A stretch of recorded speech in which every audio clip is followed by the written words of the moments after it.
Okay, good morning from Japan and good afternoon from Australia time, right?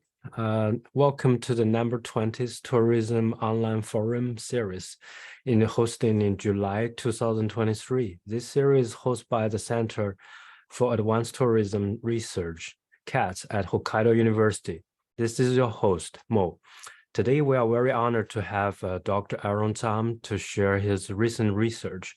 The topic is casino licenses, tourism and community impacts, implications of Japan's first integrated resort license, and learning from the other Asian Pacific examples. So Dr. Aaron is the subject component lead in tourism, leisure, and events at the University of Sunshine Coast, Australia. Under his leadership, tourism at UniSC is ranked among the top 100 institutes according to the Shanghai University World Ranking of Academic Subject in 2022. He is also an active researcher with primary interests in the area of emerging technologies and event legacies.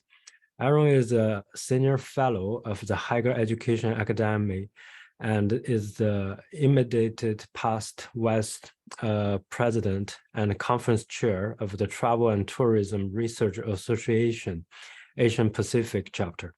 At present, Aaron serves as a Council of Australian Tourism and Hospitality Education Secretary and a co-chair of the Teaching and Learning Special Interest Group. He's also on the committee for the Brisbane 2032 Olympic and Paralympic Taskforce to deliver legacy outcomes for the South East Queensland. So this year, Aaron is also one of the 6 Lord Mayor Convention Trailblazer award, sorry if I pronounce it right, to attract international business event into Brisbane. So please notice that this online lecture will be recorded and uploaded to our YouTube channel. So now let's invite Aaron Sensei to share his lecture. So Aaron, the floor is yours. Thank you, Mo, and Ohio from Australia. My name is Aaron, and I come to you from the lands of the Kabi Kabi people in the Sunshine Coast and north of Brisbane, acknowledging the Indigenous leaders past, present, and future on which lands that we meet. It is my pleasure to be here with you today in different parts of the world, in Japan, and looking or listening to this live recording of this topic, which probably has a lot more contemporary angle or approach in terms of how we perceive resorts, or more particularly casino resorts in the context of Japan. And we've known from history, a lot of this paperwork and policy regulations have been proposed well before the pandemic. 2017, 2018, there was talk about this. The pandemic has changed the direction somewhat, and appetite and costs have changed. And many of you who realize that from a tourism and hospitality perspective, the supply chains have evolved, costs have moved. But what does it mean in terms of community impacts, in terms of when my interest comes in legacy outcomes, how can we leverage some of these, what I call big infrastructure, to the landscape in Japan? And allow me to share some of my thoughts over the next hour and a bit, and then opening up some time for question and answers at the end. So I will start to share my screen.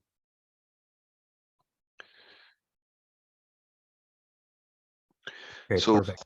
Hopefully now you can see my set of slides. I've put in my email address in there, and I'll share a little bit about some of my observations, having been in and out of Japan numerous times even before the pandemic, just understanding a bit about the landscape and where this is taking us. So feel free to ask questions as we go along.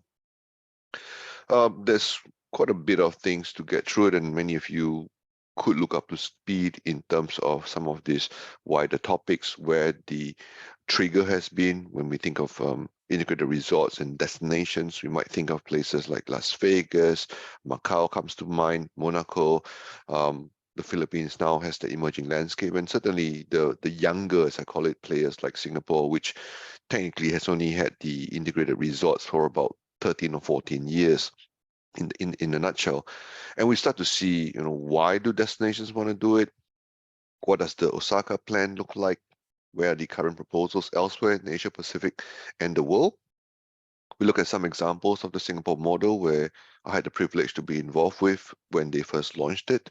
Some complexities as we start to move on this digital landscape of online gaming, online betting, and cryptocurrency or digital currencies, things like Bitcoin, and many of whom are starting to watch this space very, very closely. What does the future focus integrated resort business model look like, and looking at it from governance and other forms of smart technologies, and then of course opening it to your questions and hopefully presenting some answers to address some thoughts that we might have. So if we want to think about an integrated resort, it essentially is a collection. It's an amalgamation where you put different leisure and entertainment venues together. I must highlight that not all of them may have a casino facility. Some don't, for regulatory reasons or that they feel that it's something else. But by and large, today's newish type of developments in Japan, the Philippines, or other parts of Macau, for example, will likely feature this, although they are now increasingly being scrutinized in terms of casino licenses.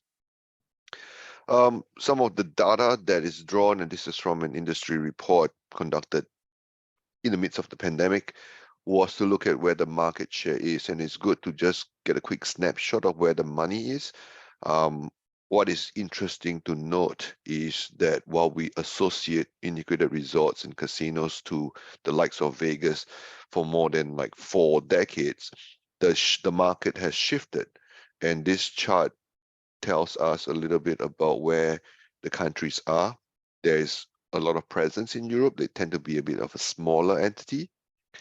There is significant investment and valuation in the Asia Pacific region, and largely around growing populations, young populations. In Asia in particular, gaming or gambling has been part of society for millennia. And so we start to see why there may be a bigger appetite than usual to feature integrated resorts in Asia, and hence for Japan as well. Knowing this background allows us to perhaps consider some options, what it might look like, and for many other destinations as well. There's the smaller players, as you can see, in Africa, Australia, New Zealand, and Latin America. And in Australia, in the city where I am in Brisbane, downtown is essentially building an integrated resort, which was supposed to be opening the end of this year, but for a whole range of reasons will now be delayed at least through to April next year. So globally, we can see there is significant valuation now of the market share, and is shifting, as we have alluded to a few minutes ago. Where are some of these main players? You start to see some of these developments to the field. There is now a lot of new players watching this and saying, do we have the floor space for this? Are we able to attract markets, and do the markets grow? Where do we look at next phase of gaming presence? And as I mentioned, the online space is fascinating. If you're looking at both the physical and online presence, many of these now have what we call a dual presence of a physical casino resort as well as an online one. But it must be noted that the total area in this resort is not entirely just a casino. Usually anywhere from 4 to 10% of the floor space is devoted to the casino. However, speaking, this revenue that is generated by those particular properties, you can say that a vast 60, 70%, maybe even 80% in some instances, comes from the casino gaming floor. So you got a bit of that, I guess, moral dilemma, if you like. It's a small space by floor area, yet it's got the highest yield. And so you've got to be able to negotiate that in terms of governance, in terms of employee, in terms of your service quality, in terms of your workforce, in terms of your supplies, what is needed versus what is maybe not as needed as other spaces of your operations. Why do we do this from a destinations perspective? This new property that you see on the screen is Hokkaido, one of the newest ones in the Philippines. It can showcase a destination quite differently. And for many destinations who never had an integrated resort, this might be one that you champion as a bit of a new visitor attraction. It does bring in a lot of attention globally through the media.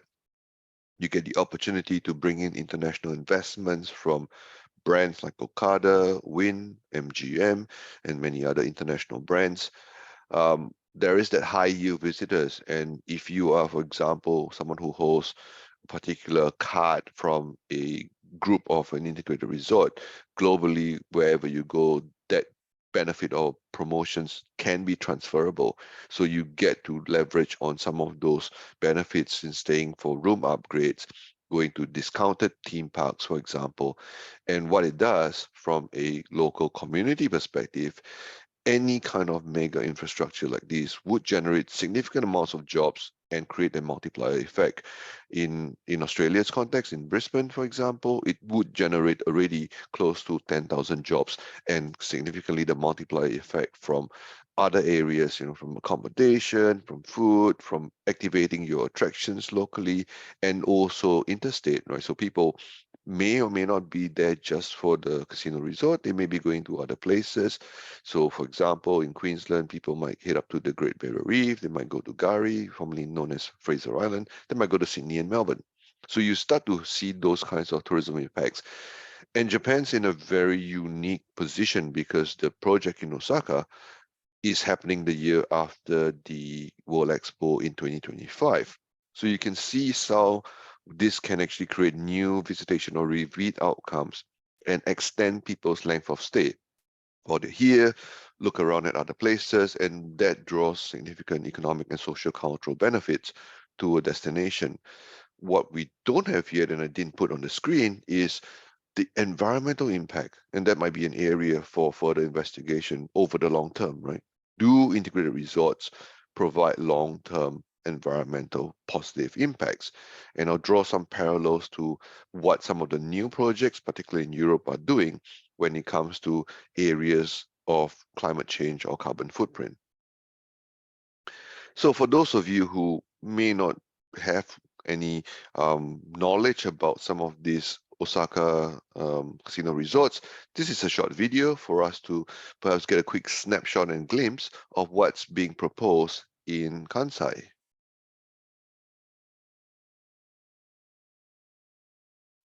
The Japanese government approved on April 14th Osaka's plan to open in 2029 an integrated resort that includes a casino. This is the first approval of such facility in the country. Tourism Minister Saito Tetsuo expressed hope that the integrated resort will serve as a tourism base to show Japan's charms to the world. The Osaka prefectural and municipal governments are aiming to build the facility on Umeshima, an artificial island in Osaka Bay. Umeshima is set to host the Osaka World Expo in 2025. The local government plan to build a casino and the country's largest international conference center for disseminating content related to Japan's traditions, art, and culture. The central government assessed the project based on factors such as anticipated economic effects. The plan will also be screened for casino licensing. Saito said the government will check to make sure measures against gambling addiction are implemented. The national government will continue reviewing a proposal by the Nagasaki prefectural government to open an integrated resort in southwestern Japan. So that's a short video of things. I will now move to the next slide, giving you a bit of a quick idea of what is to be expected for the Kansai Osaka project. So what you would probably envisage in an integrated resort and on Umeshima Island, which will be the host venue for the 2025 World Expo, is there will be some legacy outcomes of where those places are, and what you're looking at now is the integrated resort blueprint over the World Expo. So there might be some variations to it, but by and large, this is what they're planning to do. The island is, at the moment, as you might imagine, it's what we call a landfill site, where people might have some waste and disposal, and that then gets repurposed into the World Expo for 2025. And you've got the transport that runs through it, right? So you can see the tunnel at the bottom going through it. There are roads that go across to the Yumimai Bridge, where you will have connectivity to the rest of the public transport. And that's one of the things that is always going to be seen favorably, that you don't have to drive, that there will be public transport opportunities through either a metro system, a subway system, a public bus system that gets people to and from the integrated resort. Other areas that are zoned, you have the entertainment facilities, you have business areas, which include your convention centers, you have a shopping dining district, you have the hotel businesses, and of course the gaming arenas. What is also quite common now is, if you look at this blueprint, on the left-hand edge of the integrated resort is this green terrace. So increasingly, many of these are trying to give people a bit of a nature play or green space, where they see this as part of how they perceive to allow people to walk around and not be confined in the four walls of an integrated resort. They want to get some brief breathing space, they want to get some fresh air, and they can actually then wander into these green terraces. There might be some playgrounds in there, some trees, and views of the water. So you get a sense of how this is being developed, and most of the new developments now have some similar type of a blueprint. Of course, each resort around the world is of a different size, so that often allows you to decide how much you can build and how much you need to be able to set aside in terms of space. So you can see on the edge as well, there's this waterside space. There's a bit of a buffer. So that takes into account things like rising tides, high tides, low tides, floods, typhoons, and so on. So you've got to be able to build an integrated resort that also understands some of these environmental factors as you build for long-term sustainability. The question then is, well, how did Osaka get picked over other destinations? And I must acknowledge that this may not be the last of the casino licenses to be issued. The last trip I had to Japan in 2019, just before the pandemic, there was mention of up to 4 licenses. So that could change depending on the appetite of the government and on also some of the international players to see if there is potential markets for this to happen. And I following the news as it happens, places like Nagasaki and Huishtenbosch is another strong candidate to get another license. There was interest, I think, even as far off as Hokkaido. There was interest in places like Wakayama and other places to think of ways to leverage on this. But again, those are just proposals. There is still a lot of planning to occur and considerable cost to include that as well. So Osaka got the heads up for the first license. They went with a very strong bid with a brand that is known and trusted for integrated resort development like MGM. It's a big destination, probably rivaling that of Tokyo in terms of international gateways. You've got the World Expo. The key thing here was a lot of the infrastructure was already available. There's a critical mass of individuals. It's a big push towards these business events. As I mentioned, the integrated resort is not just about the casinos, it's about the other activation sites, including business events. MICE, for many of you who are unfamiliar, stands for meetings, incentives, conventions, and exhibitions. And certainly for visitors, it's a new attraction. It's not too far from Universal Studios.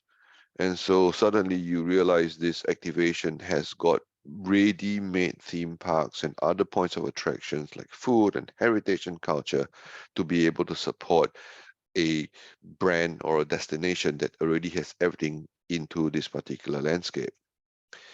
I mentioned about the Nagasaki pitch as well. If you look at some of these areas, it's a bit smaller in terms of its scale comparing this pitch to the rest of the world, but certainly you can see a very different story here between the Osaka and the Nagasaki pitch, where theirs is more around the harbor. Food was very much at the center of this particular pitch. Hot springs and onsen in other parts of the island as well. but it is quite a different kind of appeal, and no two integrated resorts are identical. They've got their different unique areas of the market. Probably the only exception would be like Macau, for a small country to have 20 or 30 casino licenses is rare. And so this allows, a country to say, right, we've got different integrated resorts catering to different types of markets. And while you might imagine that Osaka would cater more to younger families with children, for example, this Nagasaki beach could be a bit targeting the older elderly market, people, of different lifestyle and interests. What you can then do with the comparisons, and this might be, interesting case studies as you look at other cities, maybe for some of you researching or doing some field work, would be where would a third or fourth license go in terms of the casino licenses in Japan, and what would be the local sentiments be like. Osaka, as I mentioned, has got the young growing population, and that was their main target audience.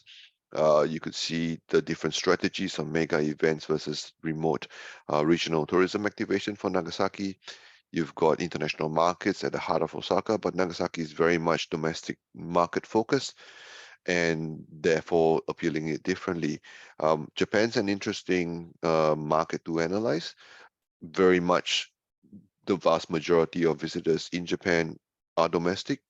And so you see these different activation points comparing Osaka to Nagasaki, and yet both can coexist because they're quite different in terms of their pitch. This is the example that I'm showing you, which is of the island of Ras Al Khaimah in the United Arab Emirates. This wind project will be slated for opening in 2027, probably around the same time as the Osaka casino being opened. This will be the first casino integrated resort in the Middle East. And here's the interesting part. At present, under Sharia or Islamic law, gambling is not allowed. So being considered as a site for the one, and probably one of the biggest in the region, is somewhat asking the questions: will we change laws? Will they have exceptions to the rule? Because now the bid has been accepted and they're already starting to turn the soil and develop this new mega infrastructure. So it is a very interesting development for the Middle East. And again, you can see how destinations, Ras Al Khaimah is very much culture and heritage related, very different to the Abu Dhabi and Dubai type of story, and yet being able to pull this kind of appeal and the consortium to have its own integrated resort featured on Arabian soil. So it's an exciting development in the Middle East as well. This is a bit of the landscape of where the Al Marjan property will be. So many of us might be familiar with Dubai and International Airport. Ras Al Khaimah will have its international airport access and routes increase. And then you see this Al Marjan Island just off the coast, which will be a new frontier for the business and for the destination as well. It's not particularly big, as you can imagine, because of the size and the composition of its terrain, and the gaming square feet as a percentage of the whole floor area is only 4%. So generally speaking, it's got its own niche market. But again, it will be interesting to see how a destination like Ras Al Khaimah will have its destination image evolve as a result of this, because I don't think many people saw it coming. They would have imagined it to be closer to Dubai or Qatar or Abu Dhabi, but yet Ras Al Khaimah was the activation point for wind, and they very strongly wanted to push to create its hallmark. And still, if you think about the geographical area, it's within 8 hours flight for many of the world's destinations, being in the Middle East. So you've got the Europe and Asian market that you could actually target as well. So what we see from a management perspective is they can activate this and win in the context of the Middle Eastern market is using this as a bit of their strategic product diversification strategy. They've got presence in Las Vegas, places like Boston. They've got Macau with Win Macau. And this new UAE Ras Al Khaimah project will allow them to essentially cover off their bases as part of what I call the jigsaw puzzle strategy. So increasingly, many of these larger portfolios and consortiums are starting to look at this as a strategy to say, now, where are we already? If you look at the Boston Consulting Matrix, a cash cow, and where are the stars, but what are these areas that we can actually go in there? It's almost like a blue ocean strategy. It's new, and yet it allows us to have some overlap with the market. So it's an interesting one, but it gives us a bit of a learning perspective, and potentially the project in Osaka with MGM is one such case as well, because the nearest other property is in Macau, and so Macau to Japan, and you can see they're trying to shift the market quite differently to attract the vast part of Southeast Asia and potentially also Oceania, which includes Australia and New Zealand. This is the other one that's being developed here where I am in Brisbane, and each time I go into a city, I see the cranes moving about busily. You can look at this short video again and compare and see the similarities, but also the differences between how the Brisbane integrated resort will look like and that of the Osaka one that you've just seen the video for. So this one will open a bit earlier than the Osaka one, this one will be slated for opening probably towards the second quarter of next year.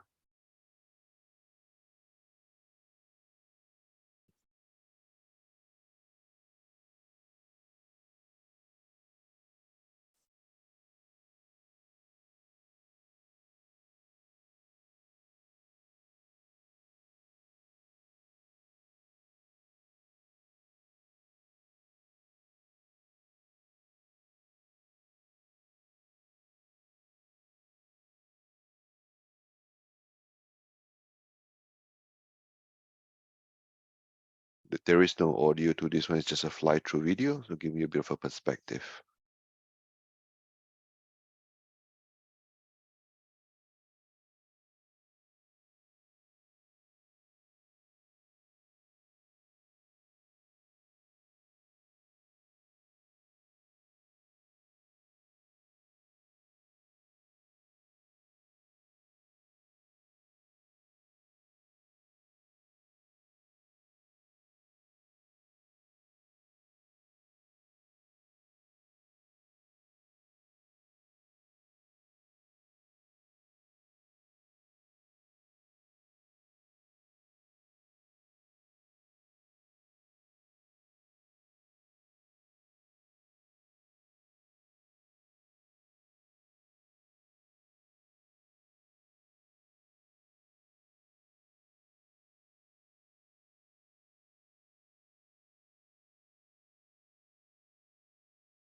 So what you've just seen is the fly-through video taken sometime at the end of last year to provide us with some perspective of what Brisbane is anticipating.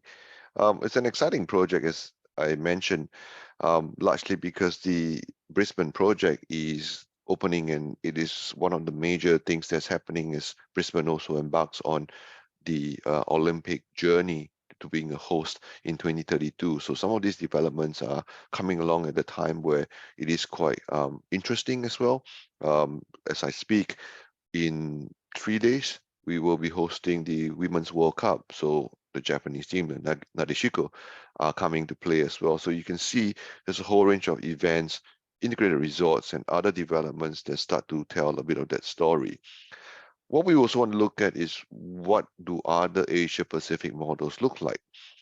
The Singapore model is quite similar in terms of the Osaka model.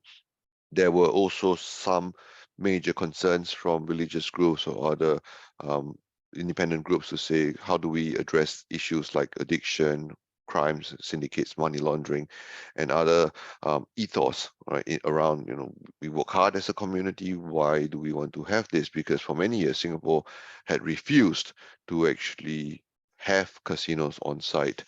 But that changed in probably about the early 2000s.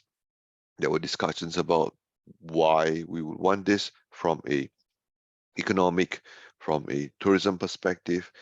And what we also use this as an opportunity to attract skilled labor through different work visas, because as you can imagine, running the operations for an integrated resort means you need people who are skilled in every aspect of your operations, from food and beverage, hospitality, events, casino and gaming, attractions, security, online presence, and so on. You've got to be able to leverage skilled labor from all over, and that means having visas and salaries to be able to attract them into the country, which is fairly small in the case of Singapore. It's a population of 5.5 million.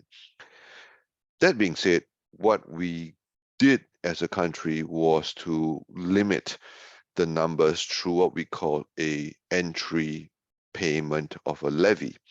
So for many local residents, citizens and permanent residents, if you wanted to enter the casino, you would have to pay 150 Singapore dollars, which is about 15,000 yen. And that gives you 24-hour entry. So if you enter at 12 noon, your 24-hour expires the next day at 12 noon.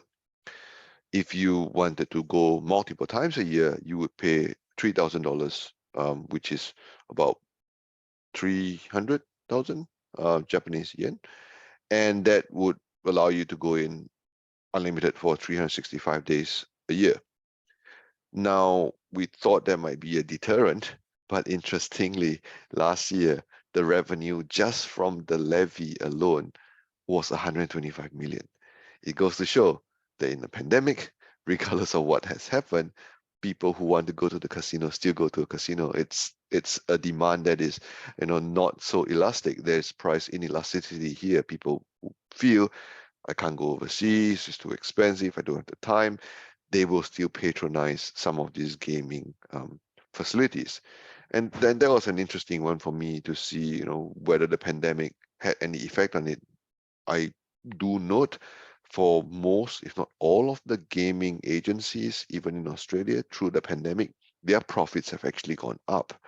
So it's not actually deterred people from gaming. Maybe this year is a bit different where the borders are open and people start to deal with things like cost of living.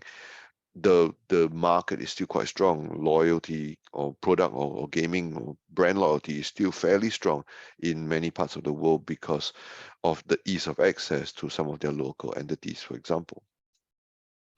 What are the complexities? The online platforms.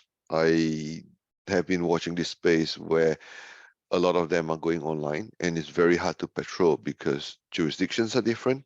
You've got VPNs, you've got mobile IP type of devices, you've got international legislation. So sometimes it's very hard to limit access or kick people out because they can create a fake account and come in quite easily. There is this new landscape of cryptocurrencies, your bitcoins and other forms of digital currencies. How do we limit them? What countries allow for them? And what if they're from countries that allow them and yet some destinations don't have a formalized agreement on them? You've got junket cruises, so cruises that have gaming facilities. They're almost like integrated resorts, and they go into the open waters, and there's not much you can do once you're in open waters. So there's a whole range of things there. We've got increasing number of scams and cyber attacks, even from within the integrated resorts. And then there's this mature market trend where the growth in terms of new gamers is not really increasing by the age generation. Some of the markets of the younger consumers, they like to play games, but they're not the kind of gambling games. They play, Nintendo Switch or Mario Kart games. They play FIFA World Cup type competitions, but they don't go into the gambling element of it. Maybe it's not cool. I don't know.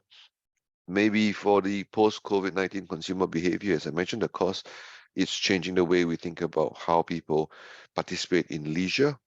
If they have to cut what we call discretionary spending, gaming may not be an essential item on their weekly expenditure, and so they may cut back on it. And we've seen that to some extent, even in the physical casinos here in Australia and elsewhere as well. Other entities as well in Japan, the notion of gaming may be linked to things like pachinko and family dynamics and community involvement, whether there's some level of stigma if someone in the household or your friend circle who's working in the gaming environment, for example, what do others think of them, and whether they feel it's a honorable career, or whether by association they may not be in the gaming environment. They could be in food and beverage or hospitality or attractions or events, for example. But also this question around careers. How are we as a destination that you could be able to think about the careers for the long term, and asking us where are the career development prospects both within the country and elsewhere. Some people learn the skill and they get a better offer elsewhere and they might move, and it's a very global market these days. A lot of the larger integrated resorts do poach or headhunt people elsewhere where you've got a developed skill sets, and so the global workforce becomes an interesting one from the current landscape of integrated resort development. We put together a range of ideas around this paper that myself and Danny, who is the Director of Strategy at Queen's Wharf in industry, back in 2019, when I first met him and talked about the Queen's Wharf project, we started to think about the notion of evolving an interactive business model, the very dynamic one. You've got strategy and you've got business models, but you've got to be a bit more proactive and understand what the smart ecosystem looks like. And so they're not static, they are moving. There's a lot of people and stakeholders involved in here. And each of these will be starting to actually shift in terms of the wider appetite, and they do direct us as well. So there's this groundswell effect of the governmental policies, and as I mentioned, the background in Australia is some of the casinos are having to pay significant fines because of certain irregularities in terms of managing finances. There are tourism preferences. They've got choice now. They can go to a casino or not. They can go to the resort. They may go elsewhere. They may not decide that that's the best place for them, or the destination doesn't be on their top of mind for a whole range of reasons. You've got supplier and tourism networks as well, the supply chain equipment, new types of materials needed for construction, and that's rising. I do hear from people in the construction industry, the two items, sand and glass, are sometimes in short supply. And so for a resort that you see of that scale, that could be delays to when you finish the completion of the project, as well as the escalating costs year on year that the delay can come to, and whether we are able to absorb that cost and how that reflect in terms of price points to the consumers. Then we start to see in terms of the resident attitudes as well. Do they support it? Do they go against it? And whether they're ambivalent around it. but also the media reporting. How do they frame from an international perspective, whether it's in a positive or in a negative light? So before I go to question and answers, I'll stop sharing. Want to show you further developments in the landscape as well. I'll come back to this screen in a minute.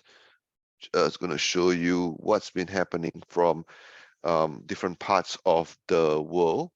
This particular news article taken just only a few days ago is we've got a new license, a casino license that's being asked for by a crypto betting giant stake.com. So they are an online platform that allows for people to play on their platform looking at the use of Bitcoins and other forms of cryptocurrency. So they've actually applied for the Australian government to say, can we have a casino license in the Northern Territory?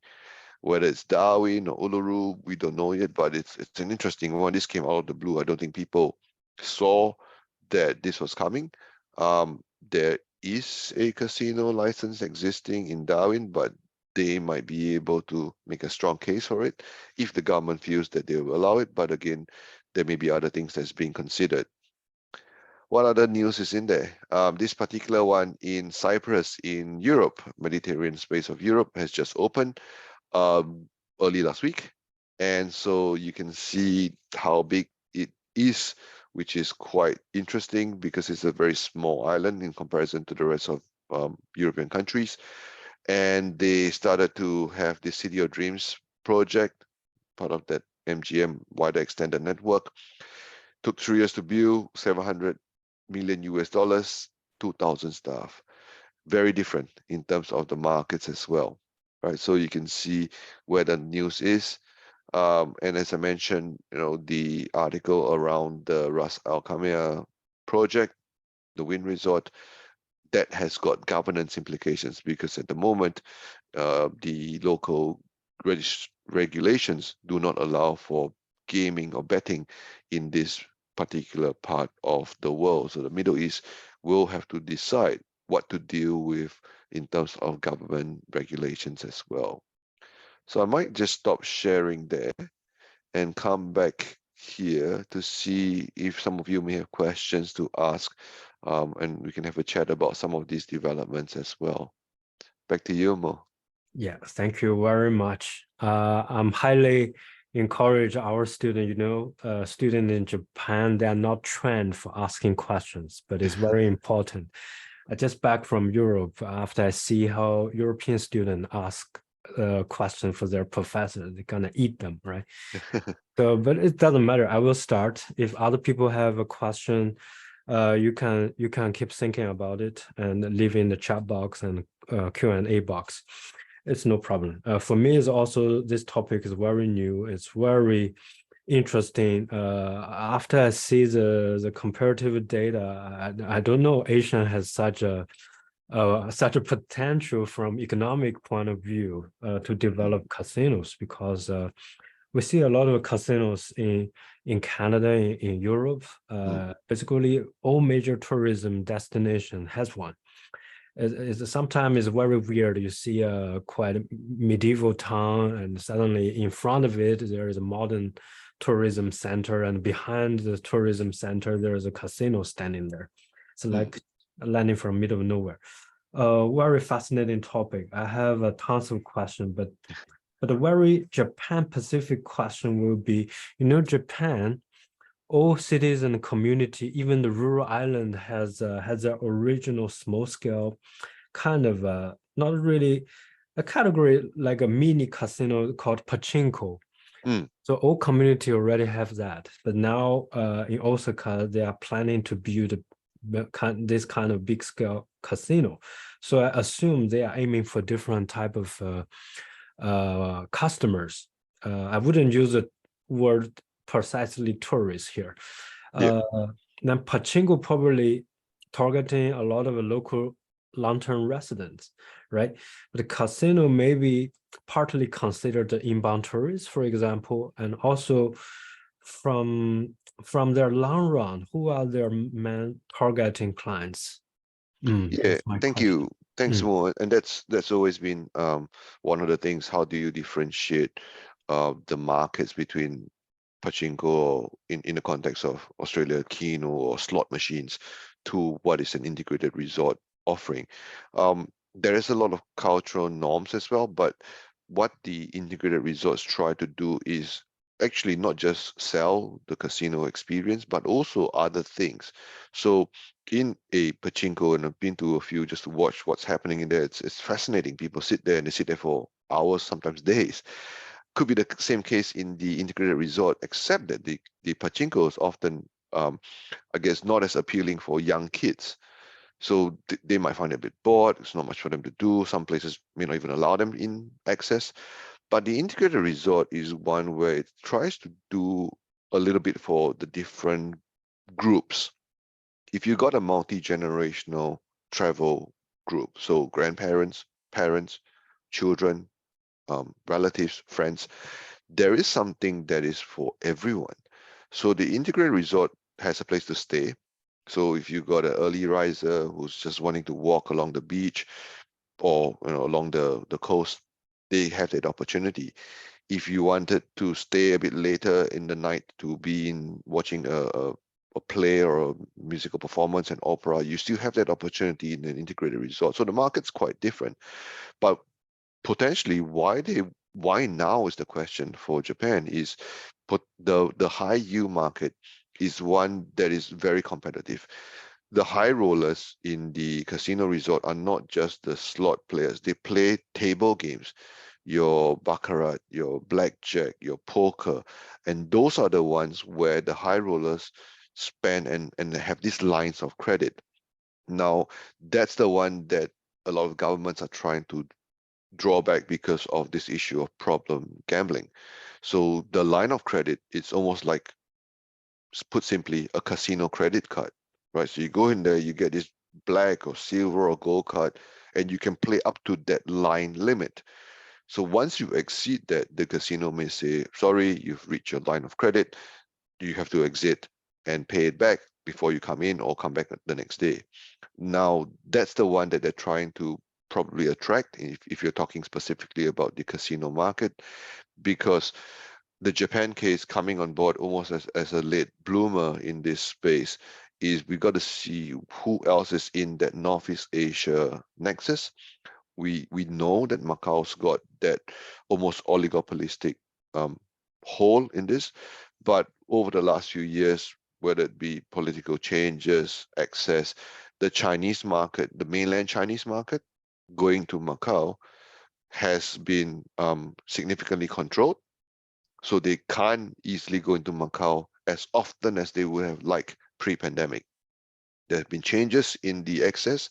So while Macau is a special administrative region of China, not everyone can go as easily as before. So there are markets there.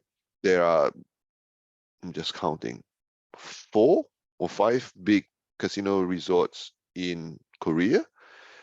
And then there's this moving of number of resorts in the likes of Philippines, particularly Manila. And Manila is a fascinating case study. Their markets have grown probably only in the last 10 years. So there's a sizable number of them now in the capital in Manila.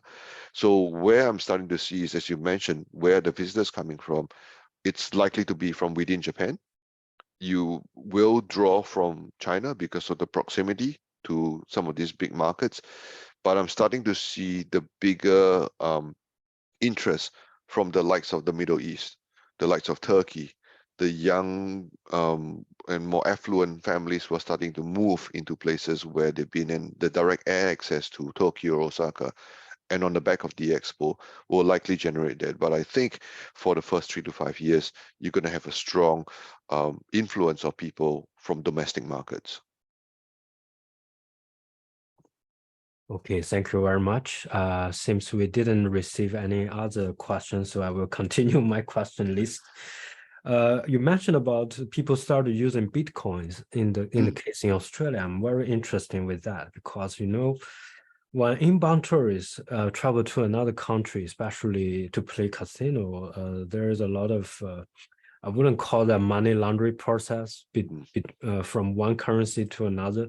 And especially Japan's yen is very weak right now. So I'm wondering, do they consider to use Bitcoins as well, or they want to play with the cash? Yeah, that's one that's probably keeping some of these operators awake at night, because in the context where we are, in some places you have been able to use some of the digital currencies like Bitcoin to buy like a cheeseburger or a can of Coke or something. They may accept that as a point of sale. We've started at some of the airport branches, even I've seen them, like a Bitcoin ATM machine. So you've got Bitcoin on your phone, you scan the QR code and it converts. You don't have to take out the entire Bitcoin in terms of cash. And you could convert, say, a very small fraction of your digital asset into cash, right? So like maybe 0.001% of that into cash. And so it works as a point of valuation. The challenge, though, is that the government and the international regulations is not quite clear. So some places will allow it, some places don't. But if you do get into a destination that is receptive to this, then comes the question of, is it stable? Because the Bitcoin and many other digital currencies, it's very volatile. You could go up or down 16 times a day. And that changes whether people want to use it or not. So some practice what we call hedging. They have the asset with them, it's a bit like shares. They let the price rise and they don't use it. But ideally, what the original intent of this was to allow people to use it as a currency to avoid, as you mentioned, the currency exchange effect, so that people who have these assets use it. I mentioned in my slides some of these junket cruises that they go out to international waters. Now, in the past, what normally is the case is they take the 3 or 4 biggest currencies, the US dollar, the euro, maybe now the Japanese yen and some other currencies. But what they're trying to do is to reduce their shocks to the stock exchange, is they've allowed for crypto to be used in their operations. And that then becomes challenging because you talked about governance, and that's precisely why many operators or governance agencies are a bit hesitant. You can't really hack into the algorithm and the platform. The money is transferred from A to B. You know it's being transferred for a period of time. The money comes and changes hands, but you have no idea sometimes where the money is from if it's a closed blockchain. If it's an open one, you can track like John or Mary or whoever has done that transaction, and you can follow that. So what the casinos are not yet ready to do is have a full surveillance system to be able to manage this, because that's the one that is being challenged. And yet, as we speak, some are already quite happy to practice it because they're in international waters. There's no one single government agency to control it. And people who have those assets, they may have invested in some of these digital currencies a long time ago and are now trying to use it as a form of currency. So you got this very fast evolving landscape. I don't know whether Japan, by the time the casino resort comes out, will be open to it. I must admit that some of the recent bigger events, so like the FIFA World Cup in Qatar last year, one of the main sponsors was a cryptocurrency company. So you can see, and Qatar wasn't even a country that legalized crypto. So, it is a fascinating space, and I think there's a lot more work to be done on this. Okay, just a follow-up question, because you mentioned like especially the previous one, you mentioned the differences between pachinko and casino. Like casino is also targeting the whole family, maybe also younger children. Basically, from my understanding, they are building an island, a whole system of recreation kind of industry, also like a cruise ship, right? Yes. Just a version of casino. Wow, that's this topic is actually really impressed me. I think the also based on the information you mentioned, they're very close in the case in Osaka, very close to USG, right? And they are Yes. aiming for the opportunity of World Expo 2025. So I see how Japan's government is very eager to receive more tourists since they have quite a big loss during the Olympic. So this is like the next biggest opportunity for them to get ready for based on the mega event, also receive a big amount of inbound tourists. But this is definitely create more challenge for sustainability and its neighborhood. From sustainable point of view, do you think, in my opinion, like Expo Olympic mega scale event is never sustainable, but how about their vision for the casino tourism? Is that can be sustainable in Osaka Bay? Yeah, and that's always going to be at the heart of some of these large multi-billion-dollar investment. The example I showed earlier of the Cyprus Integrated Resort that recently opened, one of their main areas was to make the entire premises almost off the grid. So they've got renewable energy to power the operations in that particular facility. The case of the Marina Bay Sands in Singapore, the amount of energy that it uses is only about 30% the average monthly or annual usage of electricity compared to a typical commercial building, and that's powered by things like renewable energy. The only challenge, as you alluded to, is what does it cost to build a facility like this? Because yes, renewable energy is one way to demonstrate sustainable footprint, but the high cost involved in developing a facility like that, the initial outlay can be quite challenging. Although if you have the long-term goal of having to go almost grid-free for 20 or 30 years and thereafter, it may work out for you in the end. The casino resort case in Osaka is interesting because the expo has this item called a legacy outcome, and like with the Olympics. And one of the things is, how do you repurpose the site for future things? And because the expo in 25 will almost be immediately followed by the opening of the integrated resort on the same island, you've got that demonstration that you're not tearing down the facilities, you're repurposing it for other things. And we can see these two developments occurring simultaneously, what they're planning and having that conversation with the government and with the integrated resort to say, look, the train station will be here, this is where the green space will be, this is where the business is. You got that opportunity to activate and be sustainable, right? So that's one of the things that you could do.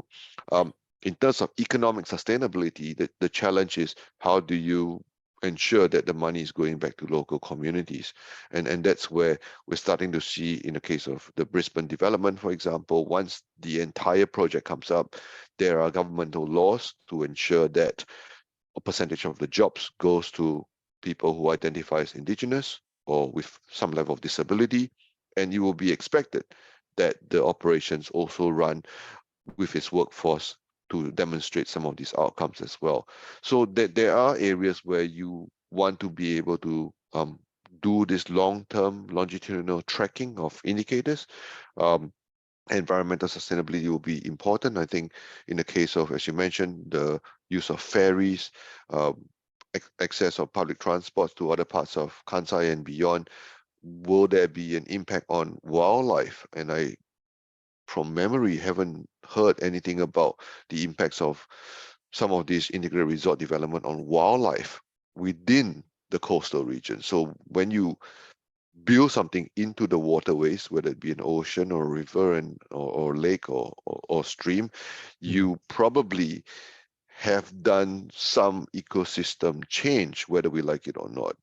And that could be one to explore further, the kind of sustainable footprint on wildlife and nature, because often a lot of the sustainability that we talk about is on built environments, whereas this is a life environment.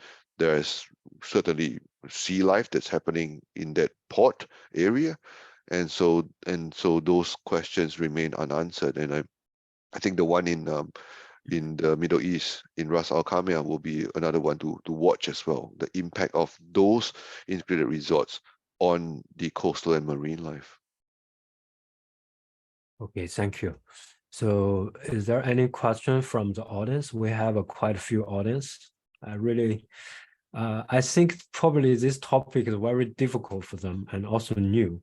But if you don't have a question, that's fine. I still have a few questions. It's quite amazing you start following some of the project, even start from the planning stage. So are you have a long-term observation plan to follow up how they develop? Yeah, with some of these projects, I've reached out to some of those who I know in the respective cities, and some of them who are based there are starting to use different methods. And from a research methods perspective, urban planning or mega project planning is fascinating, because many of us come from social sciences, anthropology, or business schools where we are not trained in architecture and urban design. So I've worked now with some of even my colleagues who are into what we call GIS photography. So they use satellite images and take snapshots of the land in which some of these projects are developing over time, say like over 5 or 10 years.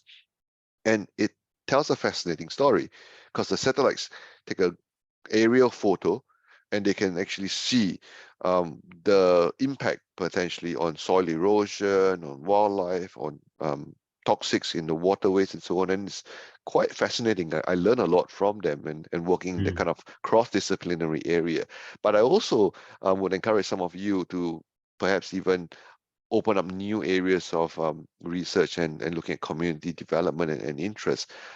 There have been projects that I've kept out of interest in this area of casino developments. I actually stored with me, I believe, the 4 initial casino planning integrated resort projects, and one of them I'll put in the chat. Mo, you might be interested. This was the one that was supposed to be moved forward in the city of Tomakomai in Hokkaido.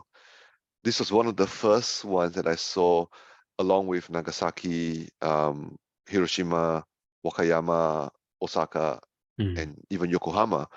There were plans like these ones that were saying, if we have an integrated resort, this is what it will look like.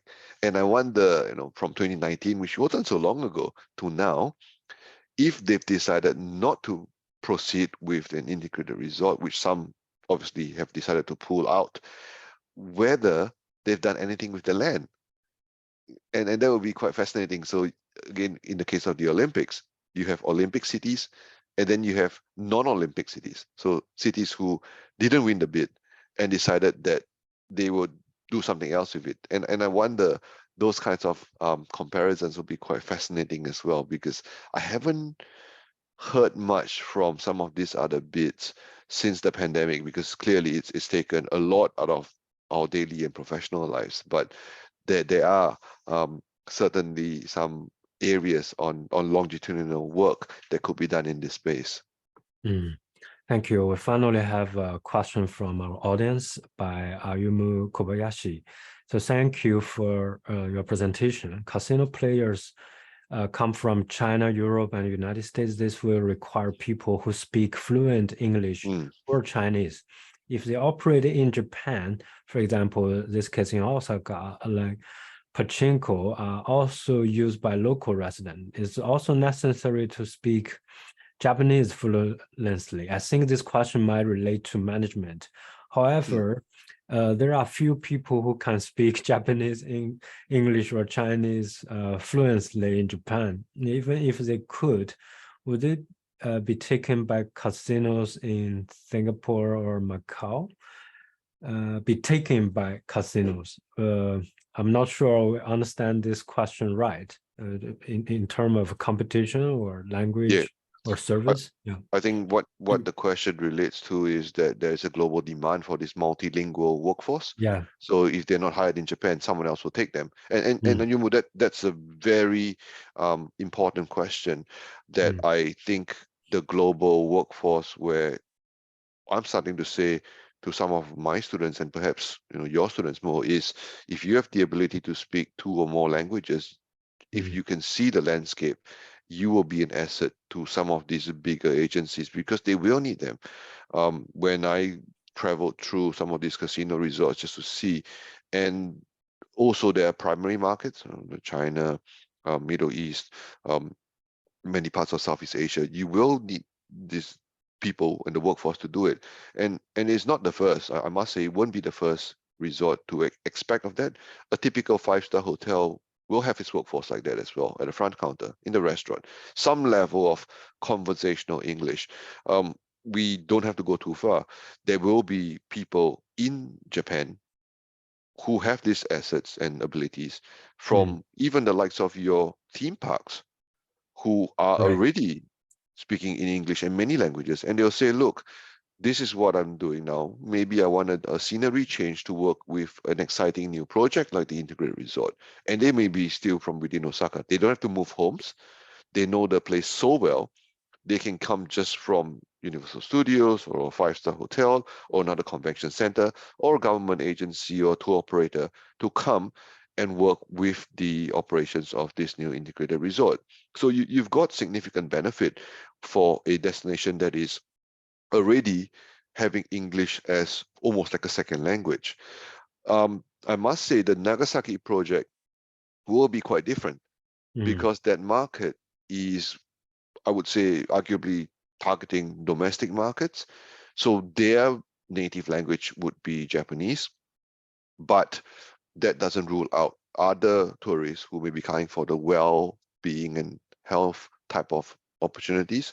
And you still need to have some elements of the workforce speak that second language, for example. So yes, it is competitive. What will be interesting to see is what kind of salary structures are in place for this resort, as they bring in the talent they want from the market. And so, in the case of like Hokkaido University and elsewhere, maybe they could be elective subjects that allow people to practice these multilingual skills.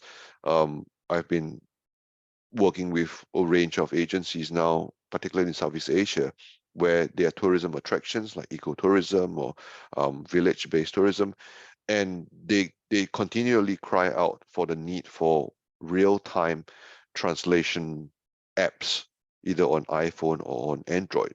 So if I speak to you now in English, that app can almost instantaneously do the translation into the language that we want. And that's a global demand, because as you have alluded to, not everyone's first language is English. And so the tourists, drive or suddenly wander to this particular attraction and said, I want to be here, but how do I get a good interpretive or translational experience? And I think these kinds of projects allow us to fast track and expedite some of these opportunities through technology, but also through a workforce that could be like students or other kinds of skilled workers. Okay, thank you very much for your answer, and also thank you, Kovei-san, for your questions. If anybody want to ask question, you can also raise up your hand. I can allow you to talk, or you can leave your message. But before that, I have a follow-up question. Since you mentioned about the salary structure, I'm wondering what kind of age group contributes the casino the most from all 5 countries' case? The vast majority of the contributions, if we're just looking at just the casino gaming floor, for example, would often be typically at the moment men, and they are now, well, we've seen a bit of the reversal of trends. In the past, it used to be the 40 to 70-year-old men, but in recent times, they've seen a younger generation, and I suspect it's from emerging economies. So the Philippines, for example, their contributions out of the gaming floor were younger men. So people who were like 25, 28, and they were already quite vested in terms of their interest to the gaming floor. And I think largely because there is peer groups, so you go as a group, and they think that's a leisure pastime or a hobby. And so they went in, and you can see this shift in terms of the markets. But outside of the gaming floor, into the retail, restaurant, hotel, and other kinds of attractions, you've got a very diverse market from the very young. So in Macau, for instance, at the City of Dreams, you got a market that, excluding the gaming floor, very young audiences who come in and go to like the theme park, or like there's a water animation display. So the market's quite different. They buy tickets to watch like a performance like Disney on Ice, for example. And then you've got the very elderly market who are almost the retirees and who come in largely to eat your dim sum or yum cha, and they just have nothing to do with the casino. So the market's quite different. What would be interesting in this case of Osaka is, what's the proportion? What's our jigsaw puzzle going to look like in terms of markets? And excluding the casino market again, I think the Osaka market will have a very strong interest into culture and heritage. I I don't know what the other entertainment precincts look like. There was a mention about whether you could put a sumo ring in the resort. I think that would be quite interesting, because for many who have not seen a sumo competition, it is fascinating. I've Yeah, watched a wow. couple in my time. I was like, I don't think the tourists know Mm, unless they ask, that they have to go out and find it there. But if you got a ring in there, like in Vegas, all the boxing matches are a draw card. It always sells out. So while people know the existence of the casinos, Vegas is moving into that elite sport arena, boxing, mm, UFC, you name it, and Vegas puts its name up and will be bidding for this kind of sporting events. So I am aware that Vegas will host the next year's Super Bowl, mm, and it will, from memory, I think it's one of the few times that it's gone into Vegas. But you can imagine some of these destinations that have integrated resorts are slowly moving away their image of the casinos and moving mm, into that kind of a new or niche area. So Vegas wants the sport image, and they've got the mm, facilities for it. Macau wants the business events image. So they've featured a lot on the MICE market, the meetings, conventions, you name it now, and there's an agency in the tourism division that specifically looks at hosting of events. mm, So I think the Osaka story is one of that heritage and culture. It'll be nice, to, like I mentioned, you've got sumo story, you might have a food story. mm. There might be an area that people learn about Kansai, a bit like a museum, for example, Wow, or right. walk through Mm, it. So you got the opportunity to showcase those things in a new development like the one in Osaka and elsewhere. wow. Mm. It's fascinating. It seems like they want to develop a creative tourism under the casino tourism umbrella. That's really fascinating. Mm. So my last question will be, how would you plan to continue research on this topic in future? Yeah. So while these projects are being developed around the world, my idea is, well, how do we actually measure the legacies of some of these topics? And it will take time for us to collect the data over a period of time, right? Does it change people's image of a destination?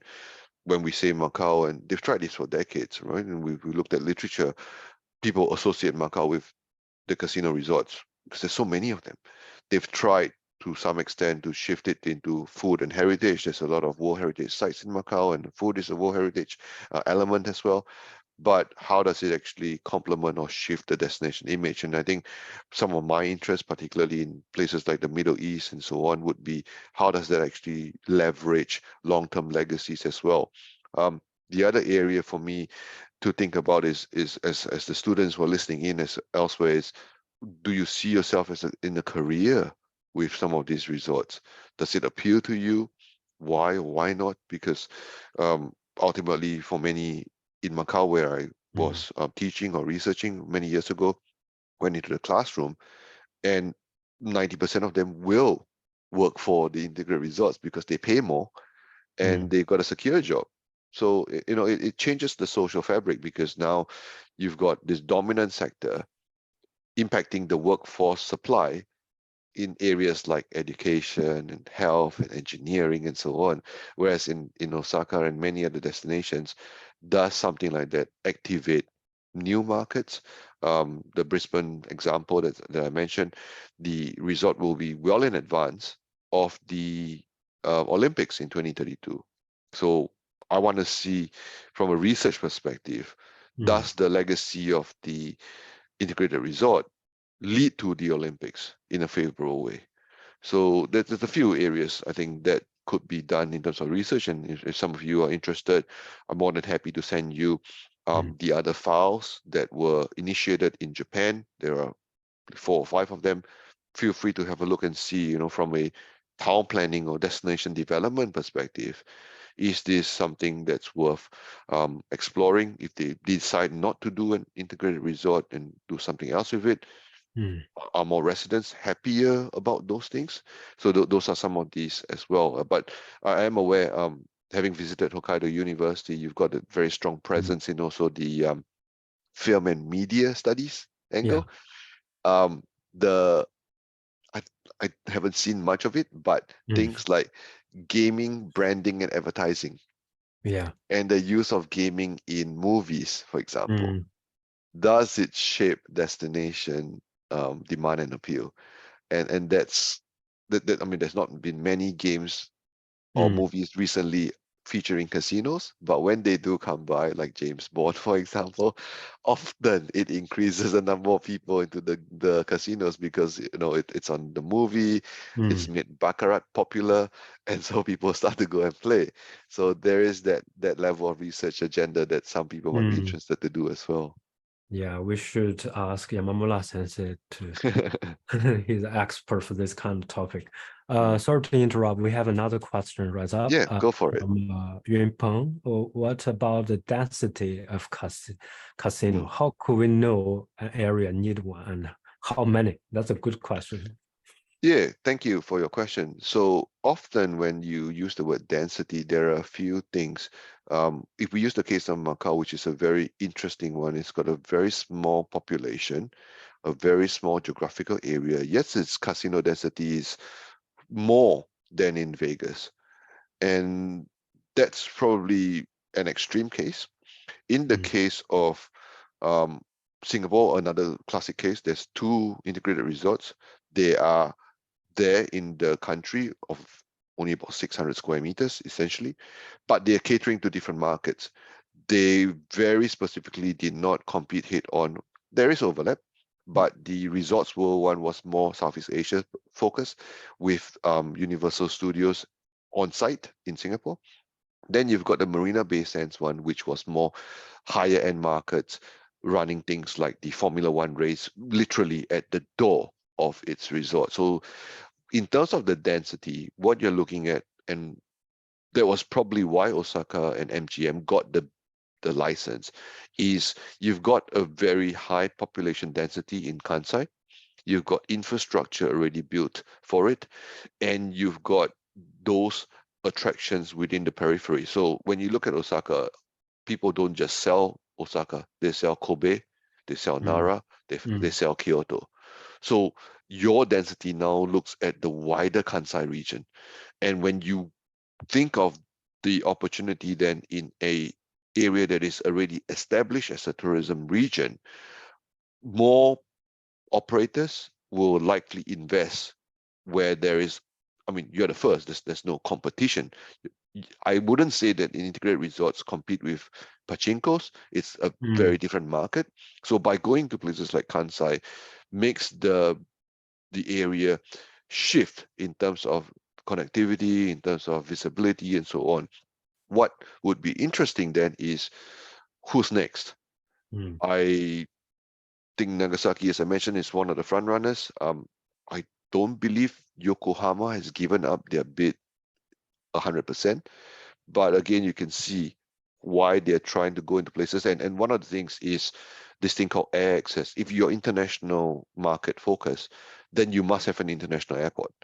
So the one in Ras Al Khaimah means that by having it there, there's going to be significant investment in the airport to be able to bring them there. So like in Macau, the airport literally transformed on the back of some of these casino licenses. And then, of course, being in Japan, you've got things like the ferry terminals, for example, and that's the other activation point as well, because some of your international tourists will come by their ferries. They have a day away from the boat, for example, 8 in the morning to 5 p.m., and they could actually wander into these integrated resorts for the day and then go back onto the boat and sail off in the evening. So you've got that kind of density that we're talking about. I think population density, workforce density is the other one. There is already an established workforce in the Kansai region. So that allows them to pick and hire, not just from within Kansai, but also from the rest of the country. So it is an important question, and I thank you for that. And I think increasingly now, other places are also watching this. They want to de-risk their investment because it's billions, right? And so they want to de-risk their investments. They don't go into the middle of nowhere or politically uncertain environments. They want to go to areas where they know there's strong government support, the economy is good, it's generally a low crime area, and it's a popular tourism destination. And you can see why some of these places have started to have more of these conversations. All right, thank you. I have a few more thoughts because yesterday I'm still reading another article you write with Sharma about the regenerative tourism, because I'm writing something about that. So it's quite interesting. After you mentioned in Osaka, they will do a lot of kind of innovative and creative stuff added inside the casino tourism. Is this model can be regenerative? Well, I quite doubt for about this. And where the money eventually goes? Do they go back to the community? And I have some questions of that. Yeah, because they are multinational companies, more often than not, we see this kind of what we call economic leakage. The money goes into the headquarters or offshore because of the licenses or the equipment having been purchased or leased from some of these agencies elsewhere. And we can't prevent that in its entirety. But from a wider, responsible, regenerative tourism and hospitality landscape, what the governments can do is to ensure that some of the operations are entirely supported with local entities. So for instance, in the context of the Brisbane development, it is expected that the jobs that go out into hiring will first be for local residents, and only if you can demonstrate you can't find a local resident for the job does it go overseas.